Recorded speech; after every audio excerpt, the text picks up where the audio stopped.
Hey everyone, welcome back to another episode of the Common Unity podcast. It's been a while since I put out an episode, so I'm really excited to get stuck straight back into it, and there's no better way than to get my really good friend Tim Cornish on the show.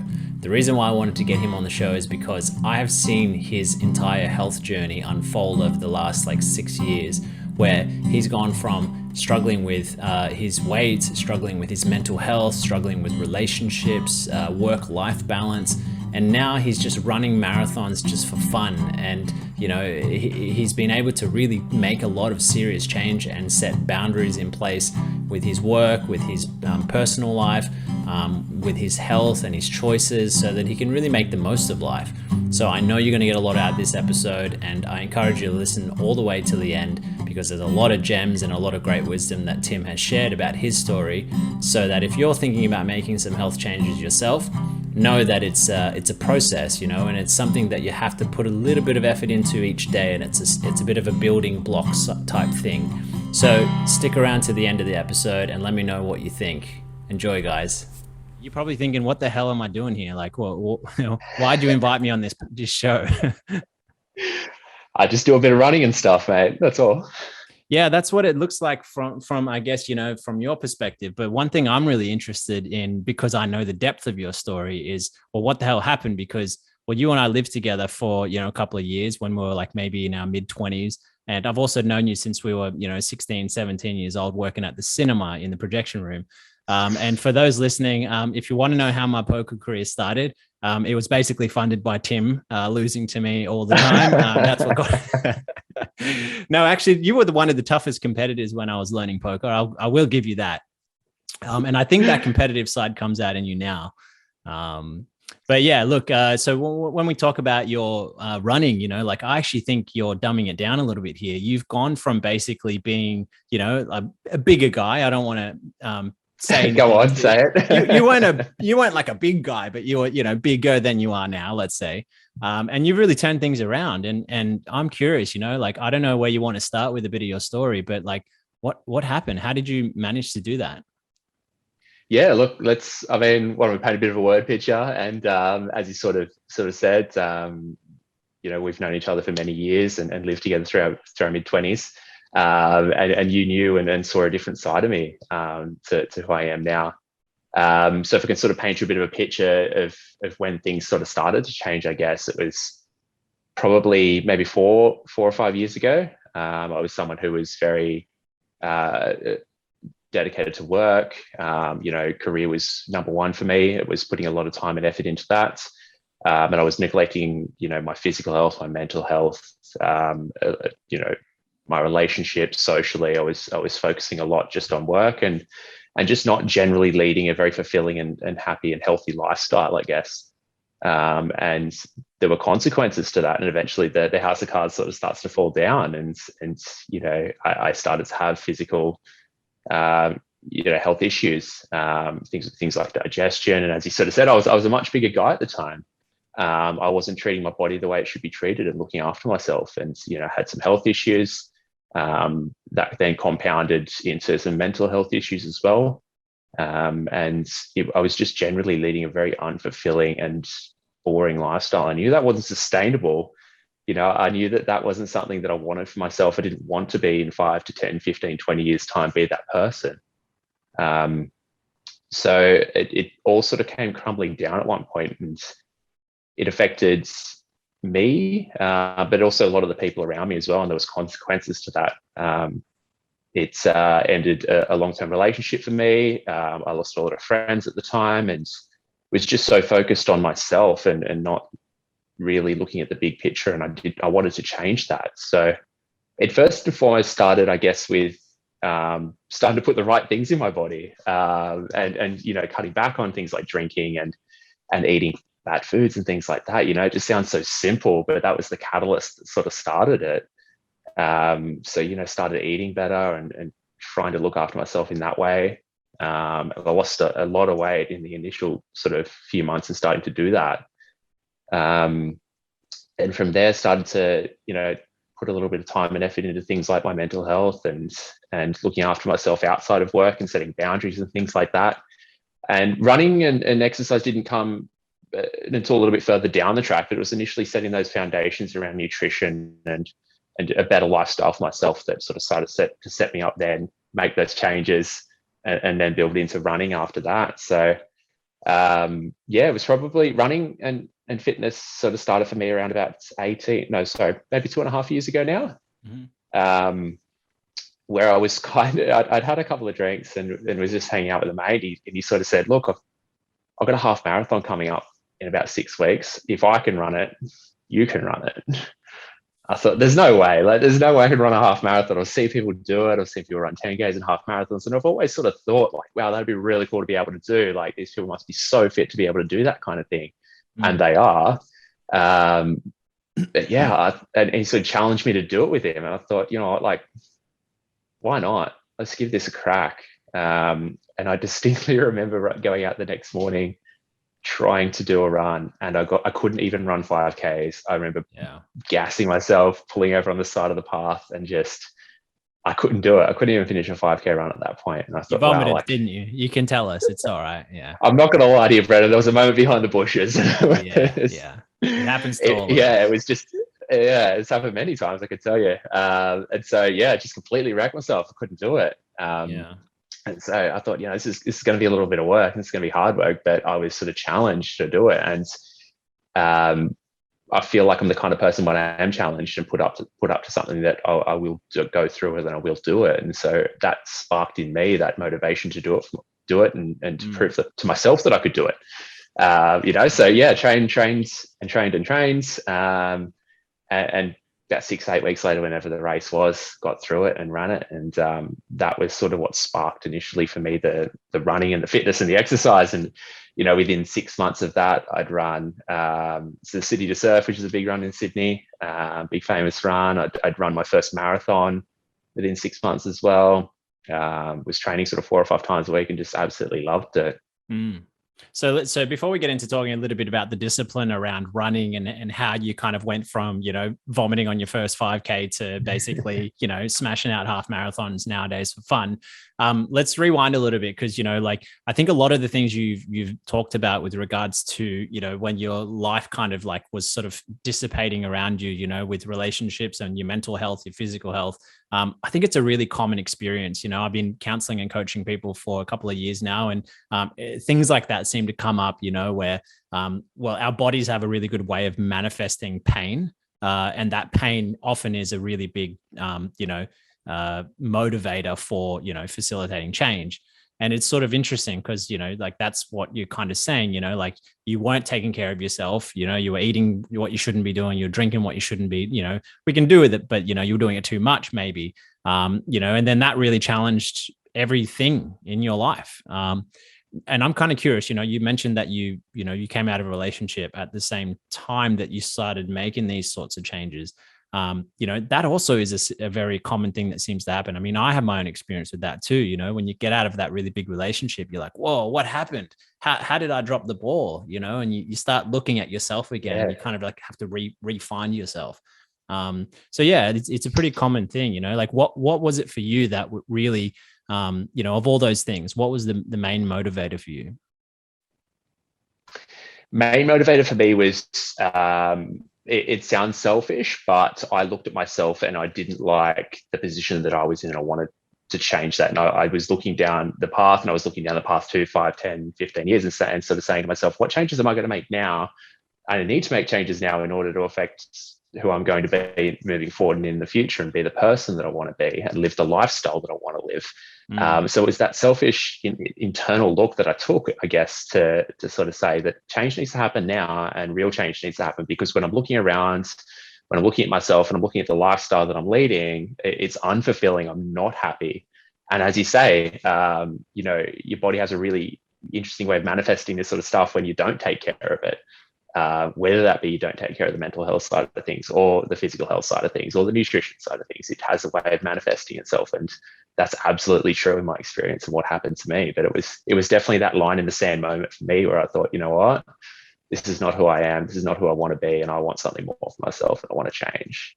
So that real, you mentioned that it's like, Yeah, you mentioned that it's like selfish, but actually one thing that I've managed to debunk with my research is that, well, it's actually not selfish to put yourself first when it comes to your health and well-being, because you mentioned like you looked into the future and you thought, well, I don't want to feel this pain anymore. I want to live my life to the fullest and I want to be able to do these things and whatever 5, 10, 20 years down the track. Now, really, what makes up you, Tim, is past, present, and future. There's your present self. Sorry, there's your past self, which is who you were. There's your present self, which is who you are. And then there's the future self, which is who you could be. Now, all those three entities make you up. And then basically, all those three different people are people in the community. So what you're actually doing is you're prioritizing your future self, which is someone in the community worth taking care of.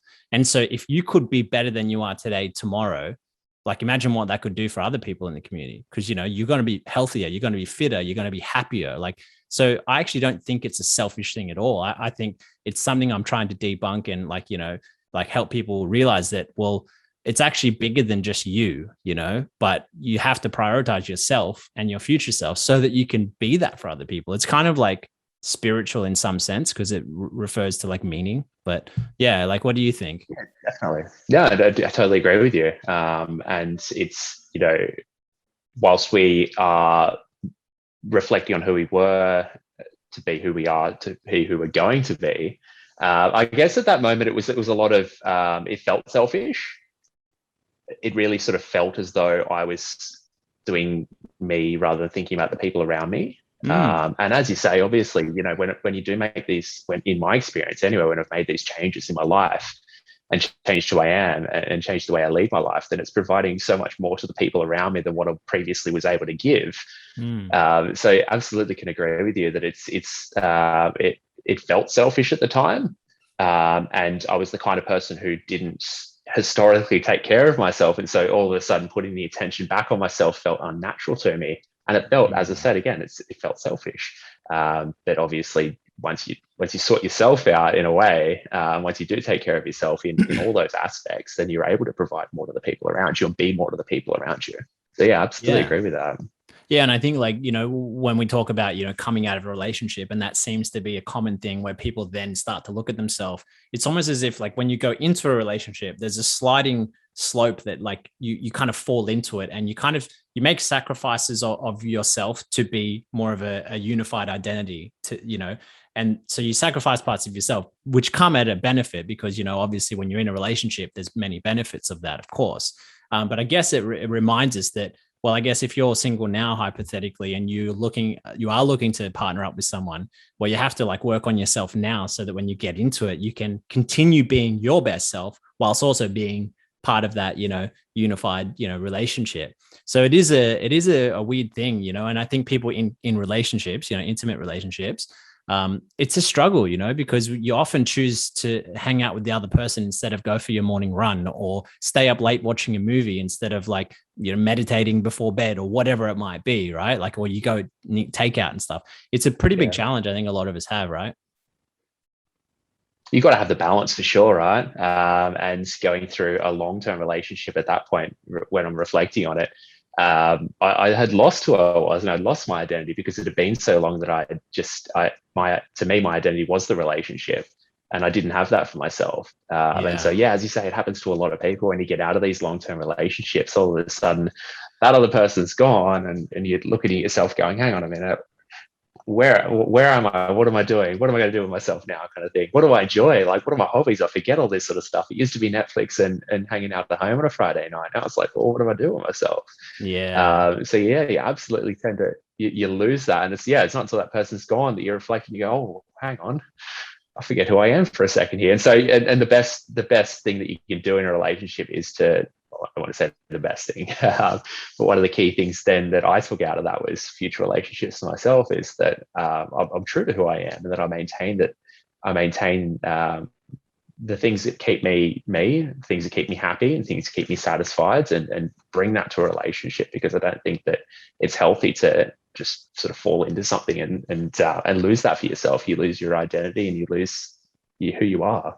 Yeah. And the it takes two to tango with that thing as well, right? So if you are in a relationship where the other person is, is wanting to do similar things, then you both are kind of susceptible to falling in the same pit of like, well, we're actually neglecting ourselves, and then we just kind of like stick to comfort food and comfort things, and we don't really ever get to make the most of our life. And because you're almost enabling each other, it's kind of a weird like emotional type of dependency, I would say. And it doesn't have to be like that, like I think it's a healthy thing to learn to be a part of a relationship and prioritize ourselves as well as our partner, and I think you hit it, man. Like the balance is so key. Yeah. So I have a question then. Got to have that balance. So I have a question. So you work in corporate, so you spend a lot of time on the computer, in meetings and doing that sort of lifestyle. And I live in Sydney here with you as well, not with you, but in Sydney. And so I know what the culture is like. And I have other people who also work in offices and that.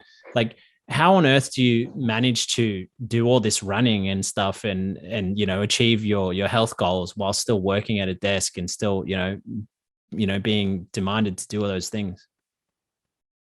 In a similar way to, I guess, we were talking about, holding yourself and who you are in a relationship, I think that you can't let that go for your job as well.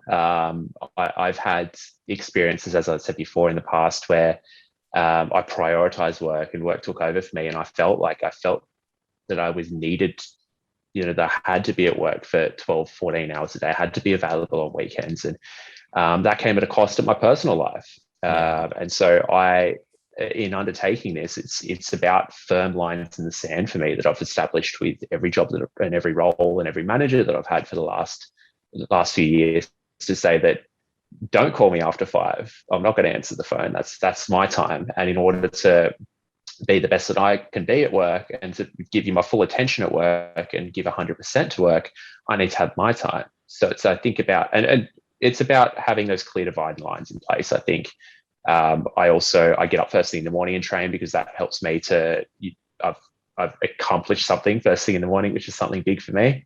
Mm-hmm. I've always feel the need to have, that feeling of satisfaction and accomplishment, which is why I train first thing in the morning.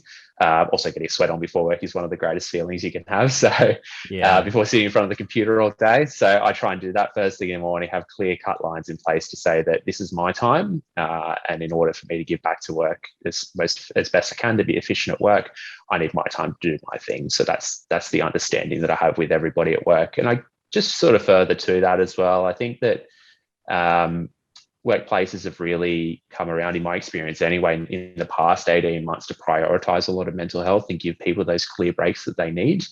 A lot of people working from home, and myself included, to say that, you need that divide between work and home. You need that clear cut space, whether it be moving into, having a separate home office, or booking that hour out of your time during the day to say, this is my hour for lunch. I'm going to go out for my walk. I'm going to go cook myself lunch. I'm going to read a book. I'm going to do whatever. That's my time. Whereas the temptation to sort of lean around the corner and go, oh, the computer's there, I might answer the phone, or I might answer a couple of emails. You've got to really have that clear divide in place, I guess, and prioritize yourself. So what you're talking about sounds like boundaries. Absolutely. Yeah. So I have clear boundaries in place with work.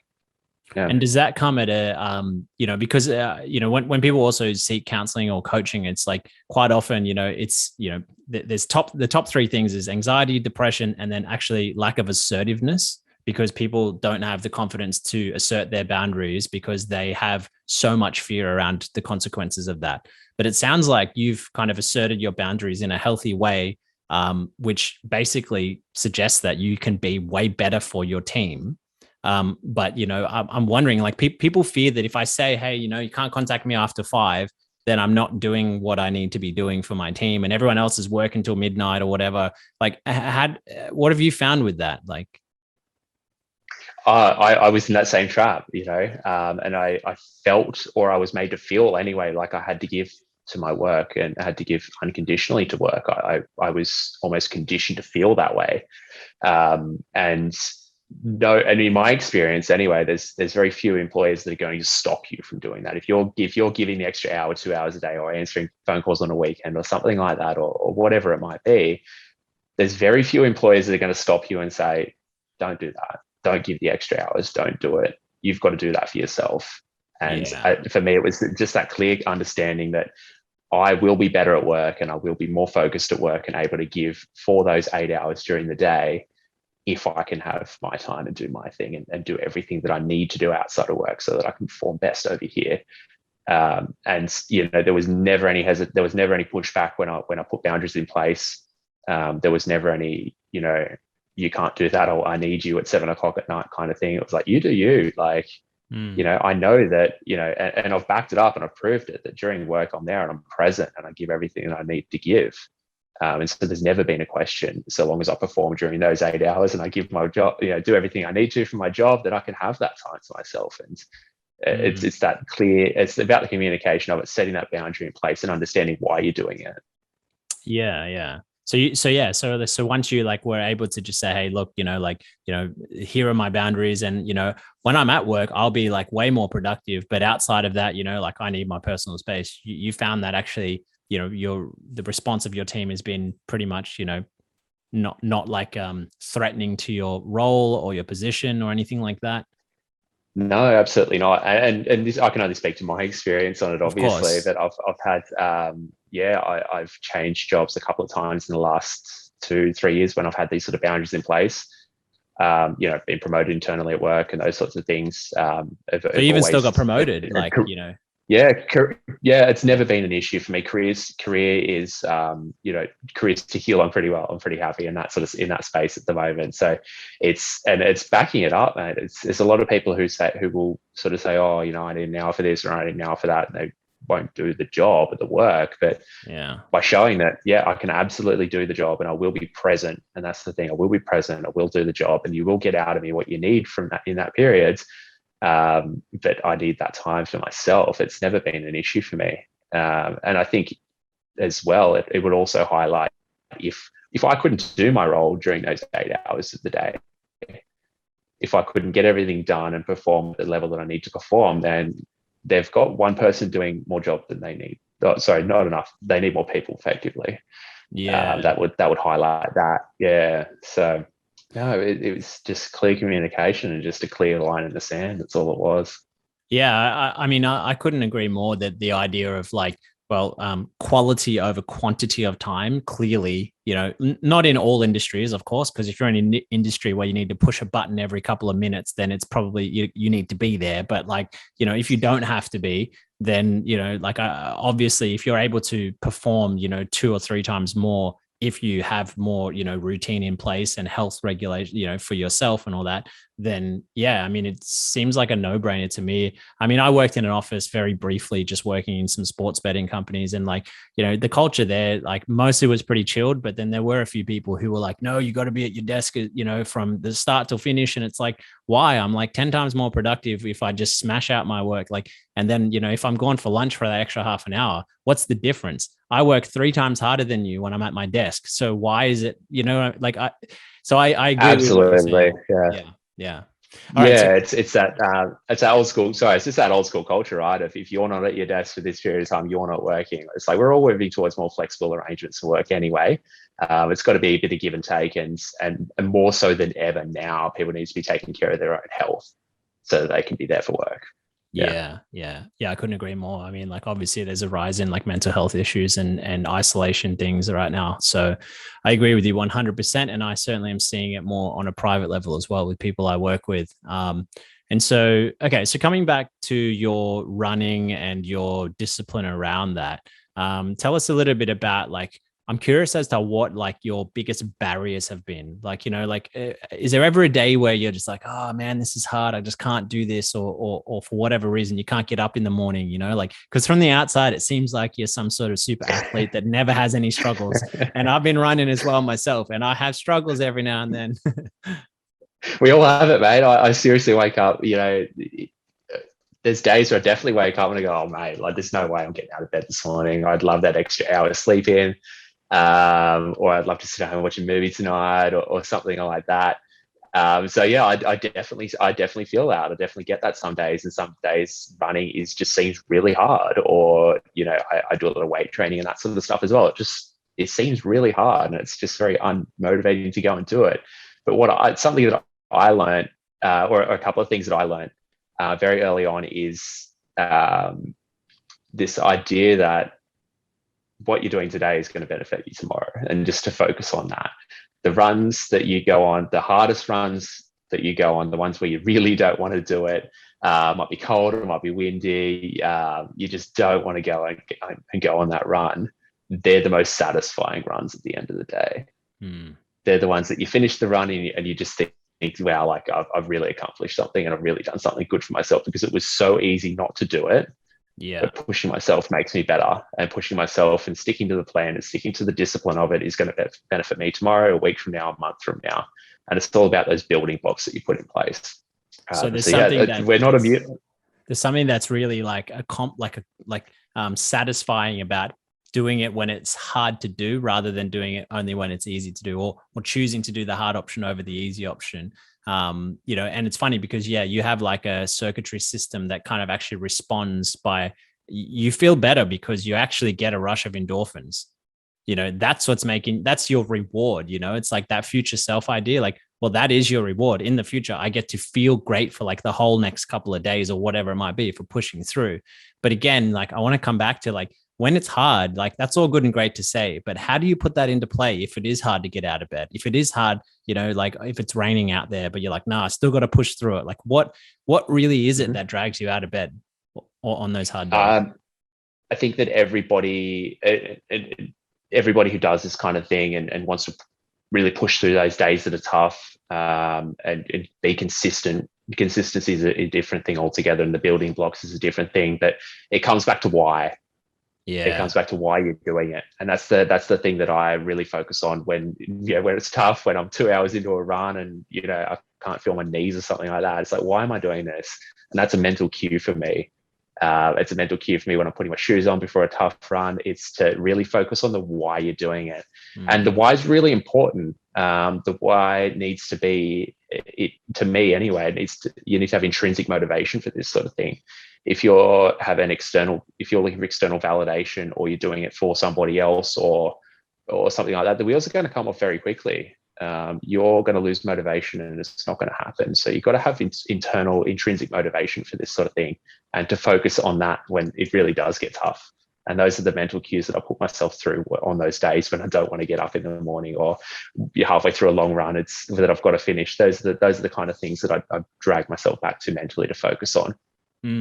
So the why. So then, that to me sounds like it becomes more like spiritual and like meaningful, like, well, the why would I bother putting myself through this? Like, what do you think? Yeah, 100%. It's, and why is different for everybody. It might be as simple as, I'm going out for this run so that I'm pushing myself 2 or 3 days a week to go for a run or to exercise or to do something so that I can run around with my kids on the weekend, or I'm putting myself through this because I know that I need to lose weight, or I know that my health is going to benefit from it. So it might be something as simple as that. It might, or for other people, it might be more of a targeted goal kind of thing. Like, I'm doing this because I know that if I put in the work now and train, that I will be able to compete or complete a marathon in 6 months' time or 12 months' time, or they've got some sort of competition or something like that they're working towards. So whatever the goal is, it can be something that's very simple and direct, or it can be something that's more meaningful and, as you say, a little bit more spiritual, I guess, as well. Yeah, I like what you said. Like, like I want to be fit enough to be able to run around with my kids, when I'm, late into my 40s, 50s, 60s, whatever, maybe grandkids, by then. And I think that's a really good motivator, like the health and, like looking, the way you look and all that is certainly important, but it's almost like, well, a lot of people, that's actually not a sufficient enough why, because it's like, you don't see that change on a day-to-day basis, but you do get the benefits of feeling good rather than looking good on a day-to-day basis. Like, I've never gone for a run or whatever and felt bad after and gone, oh, I wish I didn't go on that run, but I don't notice my muscles changing. I mean, I'm a very skinny guy, I know, but like, I'm sure if you were trying to lose weight, you don't see the weight come off in an hour. Right. So you need some sort of like reward. And to me, like, I think of like, I just want to feel good. I just want to feel good as much as I possibly can. So if it means I have to voluntarily put myself through a bit of stress, then I get to reap the benefits of feeling good. It's like trading an hour for like 24 hours of goodness. It's like, Not even close. 100%. Yeah, yeah. And as you say, that's such a good mantra, and something that I tell myself and tell people as well is no one ever regretted going on a run. No one ever Yeah. regretted going and exercising or going for a walk or going for a bike ride or anything like that. No one ever got home and went, oh, that was a waste of time, wasn't it? Yeah. You get that reward, whether it's the immediate endorphin hit, or it's something that, you're putting the building blocks in place to feel better down the track or to achieve something down the track. And this is something that I sort of talk to people a lot about as well, is this idea of, as I said sort of before, the idea of intrinsic motivation. You shouldn't be exercising and training, looking at health and fitness as a whole, as a way to look a certain way. I've never trained for that. I've never prioritized that. And that's something that I like tell people to steer clear of. If you're doing it to look a certain way, or to go, I'd love to be shredded on the beach or something like that in summer. That's doing it for somebody else. You're not doing it for yourself, and that's, the wheels are going to come off very quickly when you're doing that kind of thing. It's going to lead to fixation and unhealthy habits and things like that. So you've got to tie it back to something that you're doing for yourself, whether it's immediate gratification that you're looking for or delayed gratification that you're looking for. But it has to be something for yourself. Otherwise, it's just it's just going to be short term. I see what you mean there, because when you say don't do it for someone else, the way I see that is there's a few ways you could look at that. Because I understand, you don't do it so that someone else can look at you and think you're attractive or something like that, and then you get your attention and all that. But I also think that, well, if you're doing it so you can play with your kids, then you are kind of doing it for someone else, because you're doing it so that you can be there for your kids. So I guess there's different ways of looking at it, but I think certainly, even if you are doing it to look good, to get attention, really that's for your own internal gratification. But I mean, that's just like a cool side effect of all this, I just think that, you should be doing it for those real meaningful whys, like to run with my kids, Yeah, or exactly. to be able to do the housework and not feel pain or whatever it is, right? Yeah, it might be for when you say someone else doing it for to spend time with your kids, but that's also something for yourself as well. It is generally tied back to something for yourself. And yeah, as you say, it's looking a certain way, training for aesthetics and things like that. It's a byproduct, if it is a byproduct at all. But yeah, it's always, as you say, you got to start thinking about the real reasons why you're doing this sort of thing. Yeah. I like the idea of, I've started doing a little bit of boxing and some weights at home as well. And I'll never be a massive, ripped guy, but one thing I try and think of is I want to feel strong. I don't need to look strong or even be strong. I want to feel strong. And there's a very big difference there, same with fitness. I want to feel fit, the feeling is worth 10x any sort of look or actual, even just pragmatic, thing your body can do. Don't you agree?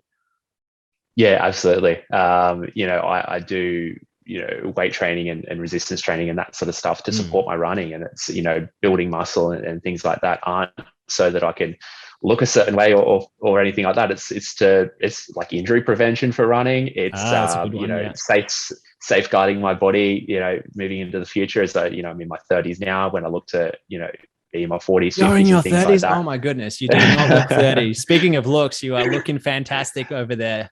What a cool byproduct. Thanks, mate. Byproduct, thank you. But I hadn't thought about it. So it's all that's what it all sort of come back to. You want to feel strong, you want to feel good. And that's, as I said, the weight training and things like that, it's for other reasons. It's as I say, injury prevention. It's because I enjoy it as well. So that's all it sort of comes back to. Well, yeah, certainly you need to find activities that you enjoy. I have really quite enjoyed my boxing and stuff, and I normally play soccer, which I can't do right now. But it's when you can find an activity that really helps, motivate you and it makes it easier to do, then of course you should do that. So we kind of talked a little bit about the answers to my next question, but for those people who are actually struggling to get going and maybe they want to start a health kick for whatever reason, there's many reasons why. You mentioned that when you first went and started running, it was really hard to even get 5Ks. And, I'm sure a lot of people are in that situation, especially after 3 months of lockdown in Sydney. What would you say to those people to help push through that first really big hurdle and mountain to get going? It's all Yeah, absolutely. And if I reflect on my experience, it's all about the small building blocks. You're not going to go out in a week from now and achieve. If you can't run 5Ks today, in a week from now, you're not going to be running a half marathon. Mm-hmm. It's all about the very small building blocks. It's about consistency, and about the small building blocks. So if you want to go on 2 runs this week, maybe do 3 runs the week after.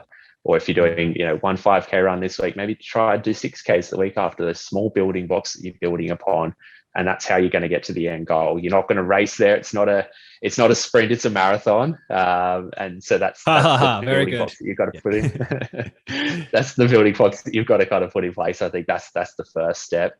I think there's a couple of other really key points that if I was to talk to myself from 4 years ago, these are the kind Yeah. of things that I would just like, do this, do that. And I made all the mistakes in the first instance. I was running in old gear, my nutrition was off. Yeah. I remember going to see a physiotherapist very early on in the running sort of thing, going, mate, my hips are killing me. What do I do about this? And she goes, do you own a foam roller? Like, do you stretch? I'm like, a what now? A Do I foam what? roller? What's a foam roller? Yeah, excuse me. Yeah, so it's just all these sort of things that I wish I could just tell myself from 4 years ago.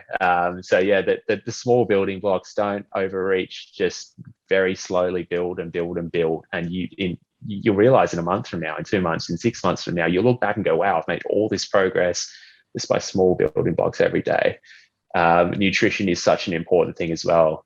I've made mistakes in nutrition in the past, with my training as well, and not prioritizing the things that your body absolutely loves.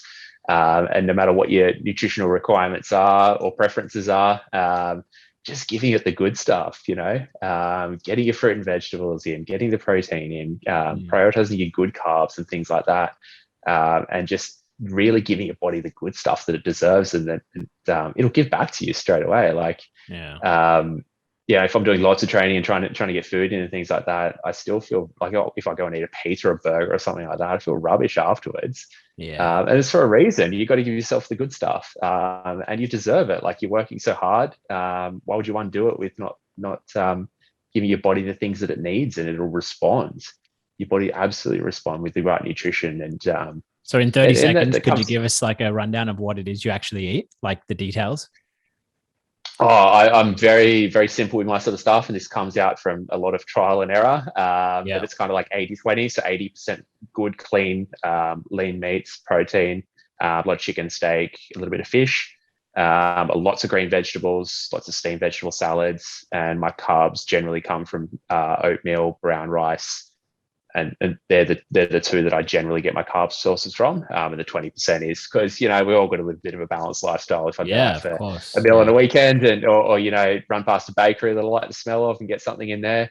But it's for a long distance, for a distance runner and someone who trains quite a lot, your good carb sources are really the way to go for me. So your brown rices, and your oatmeal and things like that. I just eat plenty of that basically. Yeah. So And what about that's yeah. the time that you eat? Like, All when the do you time. eat? Oh, so nothing's changed then, Tim. No. So how many meals a day do you have? Or do you when just I have? when I'm sort of peak training, when the gyms are open and stuff like that, and I'm up there, I'll probably eat 6 or 7 times a day. But that's on the extreme level. That's someone who's training 3 times a Yeah, day of course. basically, Yeah. and need to get that sort of food in. But yeah, I don't have. There's no like fasting going on. There's no like eat this at that time. There's no tricks. It's just give yourself the good stuff and what works for you. And I got through all that through Yeah. trial and error. Yeah. I eat breakfast. I eat a big bowl of porridge in the morning. I eat dinner. I eat brown rice and steak and veggies at dinner. Like, I have lunch. I have snacks. Yeah. It's what works for me. And everyone's got to find the way that works for them, basically. I like that. Yeah. Cause everybody has like such a different like chemical makeup that like you have to go through trial and error. Like, I like that exactly how you put it, because it's not like you can just pick up some diet and just, because it works for someone else is going to work for you. It's like, no, not even close. You need to actually go through a very long trial and error period where you are testing things, testing how it feels in your gut, testing how it feels on your body, like all those types of things, how much energy it gives you, how much energy it depletes from you. Like, and I think we have like an internal compass that tells us because we feel it. when you've eaten something that you're like, man, I don't think I should eat that thing anymore. Yeah. Exactly. Yeah. And that's the trial and error process, isn't it? That you find out all that stuff about yourself, and find out what makes you feel good. Yeah, man. Yeah. Cool, man. So, Yeah. so coming back to just to finish off, those tips that you're giving people. So it's the find out the why. That seems to be something that we really like. Hit on. Find that why as a mantra for you, and if you need to put post-it notes around your mirrors and your windows, and then that can help motivate you on those tough days. And also just to space out and remember that it takes time, right? Like it's not gonna you're not gonna run a half marathon in a week. And if 5Ks is too hard for you, then make your run 3Ks, for a week or two, and then go to 4Ks. And then you don't realize that over time, you can really accomplish a lot. And it just takes a bit of effort, right? Cool, man. Well, thanks so much for, Yeah, for absolutely. being. Yeah. Yeah. Did you have any last words? So I was just going to say, you hit the nail on the head. Absolutely. Those are two really poignant things to be mentioning. Sure. Any last bits of gems or wisdom you want to share with people? I'd love to continue talking, but people have short attention spans, so we'll have to leave it there. The TikTok generation. That's right. Yeah. No, just look after your bodies. That's the biggest one that I'm coming back from an injury at the moment, and I do not like it. So look after your bodies. Foam roll it. Your body loves that thing. Stretching, yoga. Just look after yourself, and your body will give back to you. Yeah, nice, man. Well, thanks so much for being here. And man, well done. Seriously, like I've known your journey for like a good part of 16 years. And yeah, it's really, really impressive and motivating and inspirational to see how you've managed to just carry yourself through, some of your most challenging times. And you're just making the most out of life. So keep it up, man. You're an inspiration to us all. And yeah, thanks so much for being on the show with us. Thanks for having me, Brendon, and looking forward to getting out for a run with you soon. I'll be too fast for you, but yeah, thanks for the offer. Checks out.